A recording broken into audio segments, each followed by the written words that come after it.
অসম চৰকাৰৰ ফালৰ পৰা যোৱা 26 তাৰিখে মুখ্যমন্ত্ৰী ডাঙৰীয়াই যিটো ঘোষণা কৰিলে বিটিআৰত কিছুমান টোটেল 60খন গাঁও অন্তৰ্ভুক্ত কৰা হ'ব বুলি এই কথাটো এতিয়া মিশ্ৰিত প্ৰতিক্ৰিয়া হয় সকলো পক্ষৰ পৰা আহিছে আমাৰ বড়বিলাকৰ দল সংগঠনবিলাকৰ পৰাও আহিছে আদৰণিও জনাইছে প্ৰতিবাদো কৰা তেনেকুৱা ধৰণৰ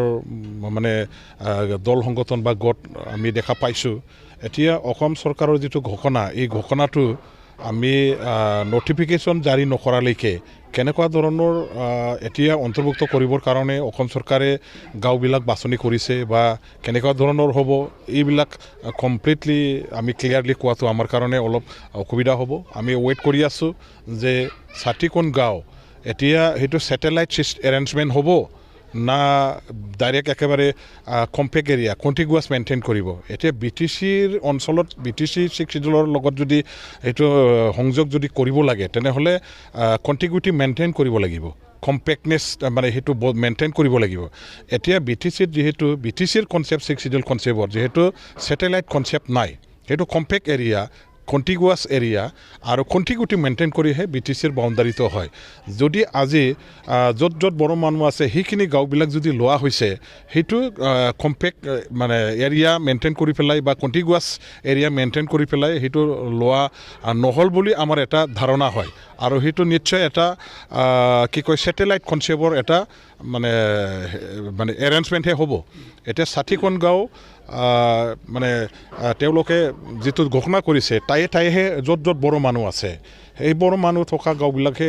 অন্তৰ্ভুক্ত কৰিবৰ কাৰণে ঘোষণা কৰিছে ডেট মিনছ কণ্টিগুৱাছ এৰিয়া নহয় কণ্টিগুইটি মেইনটেইন কৰা হোৱা নাই সেইটো এটা ক'বলৈ গ'লে জিৰাফ জিৰাফ কাউন্সিল বুলি আমি ক'ব পাৰোঁ জিৰাফৰ যেনেকৈ হেৰিটো থাকে ঠাইহে মাত্ৰ এতিয়া মই বিটিআৰ একৰ্ডৰ যিটো গাঁও অন্তৰ্ভুক্ত কৰিবৰ কাৰণে যিটো এটা ক্ৰাইটেৰিয়া আছিলে মই ষ্টাডি কৰি পেলাই যিটো দেখা পাইছোঁ যে 50% এণ্ড এবাভ য'ত বড়ো মানুহ আছে সেই গাঁওবিলাক বা এৰিয়াবিলাক অন্তৰ্ভুক্ত কৰা হ'ব বুলিহে ঘোষণা কৰা হৈছিল কিন্তু একৰ্ডত সেইটো সন্নিৱিষ্ট কৰা হৈছিল 50% এণ্ড এবাভ কিন্তু যোৱা 26 তাৰিখে যিটো মুখ্যমন্ত্ৰী ডাঙৰীয়াই ঘোষণা কৰিলে তাতে 80% এণ্ড এবাভ বড়ো পপুলেশ্যন থকা গাঁওবিলাকহে অন্তৰ্ভুক্ত কৰা হ'ব বুলি কোৱা হৈছে গেপটো থাকি গ'ল 30% 50% এণ্ড এবাভ বুলি কোৱা আছিলে কিন্তু এতিয়া কোৱা হৈছে 80% and above that means 30% gap আছে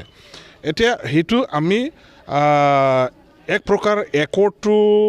ভাইলেশ্যন কৰা হৈছে নেকি তেনেকুৱা ধৰণৰ এটা অনুমান এইটো হৈ আছে যে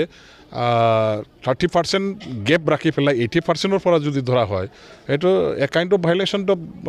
একৰ্ড সেইটো এটা দেখা পাই আছোঁ কিন্তু তেওঁলোকে জানিব যে এতিয়া নটিফিকেশ্যনটো কেনেকৈ কৰে নটিফিকেশ্যন ওলালেহে আমি ক'ব পাৰিম কিন্তু অনুমান কৰা যায় যে সেইটো এটা ছেটেলাইট অট'নমিৰ নিচিনা হৈছে এইটো কণ্টিগুইটি বা কম্পেক্ট এৰিয়া মেইনটেইন কৰি পেলাই সীমাটো নিৰ্ধাৰণ কৰিব যোৱা নাই আমি শুনামতে চতিয়া সমষ্টিৰ পৰা মাত্ৰ 5খন গাঁও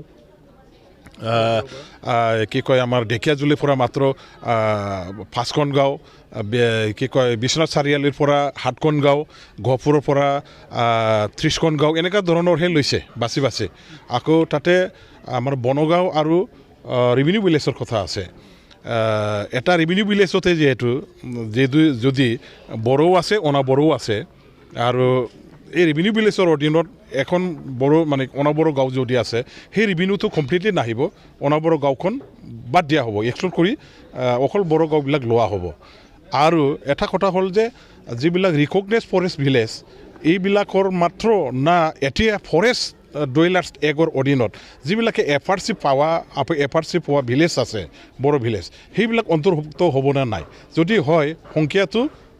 ইমান কম কিয় হৈছে সেইটো এটা চাব লগা বিষয় আছে গতিকে ইন ডিটেইলছ চাবৰ কাৰণে আমাক অলপ আকৌ সময়ৰ প্ৰয়োজন আছে সময়ত ডিটেইলছভাৱে ৰিয়েকশ্যনটো দিয়া হ'ব